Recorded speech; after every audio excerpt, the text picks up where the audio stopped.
funciona assim a vida, né? Ninguém quer dificuldade, todo mundo só quer a parte boa. Só que vida não é assim. A gente aprende com dificuldades. Nós estamos refletindo muito sobre isso essa semana. Então, são ciclos que se encerram, frustrações, as dores que machucam, momentos em que pensamos em desistir. Eu não aguento mais essa situação, o que eu vou fazer? Enfim, principalmente aqueles momentos que a gente passa sozinhos, somos incompreendidos muitas vezes. Para conversar como a gente lida com dificuldade, eu recebo aqui com muito carinho a psicóloga Miriam, que vai bater esse papo com a gente e ajudar a gente a olhar com mais atenção e entender por que a gente passa por dificuldades. Bom dia, seja bem-vinda, Miriam. Bom dia, Dani. Que bom te receber aqui. Miriam, por que é tão difícil a gente aceitar? Dificuldade sempre vai existir na vida? A vida não é fácil, né? Não é um morango. Exatamente. A vida é difícil, né? A vida nos coloca desafio o tempo todo, né? São mudanças, é o desenvolver, é o evoluir. A gente sempre está em busca de algo melhor, né? E sempre tem dificuldade, sempre tem um novo para a gente poder encarar. Mas por que é tão difícil a gente aceitar que dificuldade existe e a gente precisa enfrentar? Porque não é confortável, né, Dani? Não é confortável. A dificuldade, ela vem para nos mexer, para nos mover. Então, é mais confortável ficar num lugar quietinho, onde é previsível. Mesmo que seja ruim, né? Mesmo que seja ruim, porque às vezes é familiar. E a gente fica ali, naquele lugarzinho. Se movimentar, sair dessa zona de conforto, encarar uma mudança, o novo sempre vai ser difícil, né? E daí vem também fatores da vida, os acontecimentos da qual a gente não tem controle, né? Tem o outro. Sim. O outro também, ele atinge a nossa vida. Ele também influencia, atravessa e a gente não tem controle. Então a gente também tem essa dificuldade das relações, né, dos trabalhos, do mundo social. Vamos dar um exemplo, né? Falando em dificuldades, principalmente em relações, pais e filhos, mães e filhos, às vezes filhos com pais mais idosos. Num exemplo bem claro, assim, né? Às vezes na relação dentro de casa, a relação de filho com pai ou mãe. Nossa, eu estou tendo tanta dificuldade de lidar com meu filho. O que isso quer dizer? Bom, quando nós temos, né, essas dificuldades, eu acredito que os pais, eles nunca tiveram filhos daquela idade. Né? Um filho de 15 anos, por exemplo, né? A adolescência já é uma crise, já tem uma dificuldade de identidade do próprio adolescente. E o pai nunca teve esse filho de 15 anos. O filho vai fazer 16, ele também nunca teve um filho de 16. E um filho não é igual ao outro.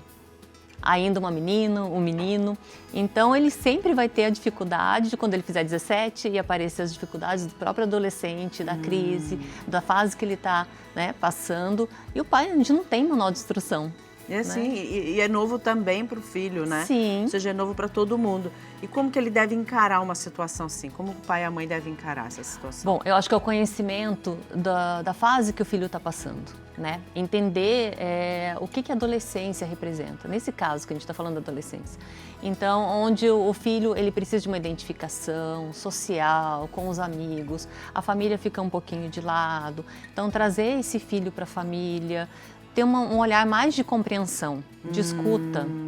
Né? O que é para esse filho? E ser mais parceiro, estar junto ali. Eu acho que você fala uma palavra importante. Nós estamos, essa semana, aprendendo muito com o Santo Afonso. Né? Ele fala da resignação, né? Que é compreender, não é aceitar. É assim, vou largar a criança assim, vou fazer assim, então larga assim mesmo. Não, mas é você compreender para você se movimentar. Um outro exemplo é quando a doença, tem gente que não aceita a doença, entende isso com uma grande dificuldade, que Deus mandou aquela doença, né? Que Deus não gosta da pessoa, eu estou passando por isso, a pessoa tem dificuldade de aceitar que está doente e precisa aceitar o tratamento. O que está acontecendo aí, Miriam? Essa defesa, né, de achar que é um castigo, né, e não entender que existe. Né? O adoecer não é olhar para a doença, mas para o processo de adoecer. O que isso está afetando? Né? Então, assim, está tirando a minha liberdade, a minha independência, a minha autonomia. O que esse adoecer significa? Então, não necessariamente é a doença, mas o que ela traz. Então, essas dificuldades, eu acho que a gente precisa olhar o que quer dizer com isso. Então, mais além né, de um simples diagnóstico, Sim. e sim no adoecer desse processo. Porque, por exemplo, uma pessoa que recebe um diagnóstico de uma doença, seja um câncer, seja, né, uma paralisia que vai mudar completamente a vida Sim. dela, ela fica lutando contra aceitar essa doença e fazer o tratamento, e aí recebe mais dificuldade, né? Porque Sim. quanto mais ela resiste, mais difícil fica, não é? Sim, quando chega um diagnóstico, o que ele vai me privar? Do que ele vai me limitar? O que eu vou precisar mudar na minha vida? Então, a dependência do outro, né, no caso de um câncer, a dependência de um acompanhamento, sempre tem que estar com a pessoa ali. O que a pessoa passa depois de uma sessão de quimioterapia, por exemplo. Né? Então, assim, toda debilitação e também a iminência da morte mexe muito com o ser humano. Né? Porque a gente vai vivendo e a gente esquece disso, né? Que um dia a gente se vai. Então, que passa mesmo, né? Então, e a gente fica negando isso, né? Lutando contra e não foca no sentido de se cuidar, no sentido desse adoecer, da pessoa poder passar por ele, atravessar esse adoecer. Entendi. Então, me parece que a dificuldade, ela está ensinando algo, ela está mostrando algo. Sempre. Né? Quando você fala isso, eu penso também numa pessoa que está tendo dificuldades de conseguir um emprego. Sim. Que é outro exemplo também muito comum, né? Sim. A pessoa fala, estou tendo tanta dificuldade, ninguém me aceita, mas eu já fiz tanto curso. Deve ser por causa da minha idade, a pessoa começa a criar tanta fantasia na cabeça a partir das dificuldades que ela está encontrando na busca do emprego. O que essa dificuldade está mostrando para essa pessoa? Bom, eu acredito que na dificuldade a gente tem mais criatividade, que é o momento onde a gente pode estar criando novas estratégias, novos significados, novos caminhos. Né? Teve a pandemia aí que trouxe para a gente teve que se virar, se adaptar, né, a novos recursos, trabalhar home office, né? E daí o emprego também tem disso. Será que é esse caminho mesmo que eu preciso trilhar? Será que é aqui? Por que não pensar, né, em outro caminho? Por que não pensar em outras atividades? Sim. Em outros lugares, né, que eu posso permear? Então, talvez fazer uma plasticidade, a pessoa se adaptar a novas coisas. Sei. Ampliar um pouco mais o olhar, então, né? Desenvolver mais o olhar sobre tudo. E aí eu pensei aqui num outro exemplo também, quando a pessoa tem dificuldade com alguém, no ambiente de trabalho. Eu tenho tanta dificuldade com aquela pessoa, é a pessoa ou sou eu? Exato, né? Como que eu vou lidar com essa pessoa? O que essa pessoa precisa de mim? O que ela está tentando me dizer e como que eu estou recebendo isso?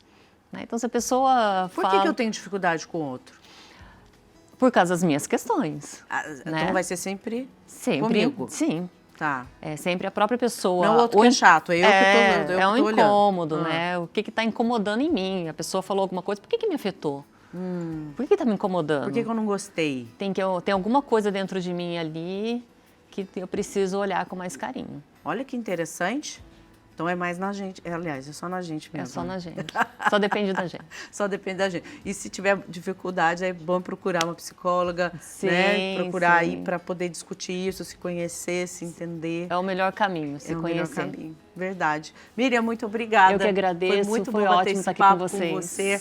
Tá vendo, gente? Dificuldades existe aí justamente para a gente se entender, para a gente conhecer. Olha que legal. Então, aplica isso também aí, ao invés de reclamar e ficar rejeitando a dificuldade, agradece. Fala, meu Deus, obrigado por essa dificuldade. Alguma coisa eu vou aprender aqui, tá bom?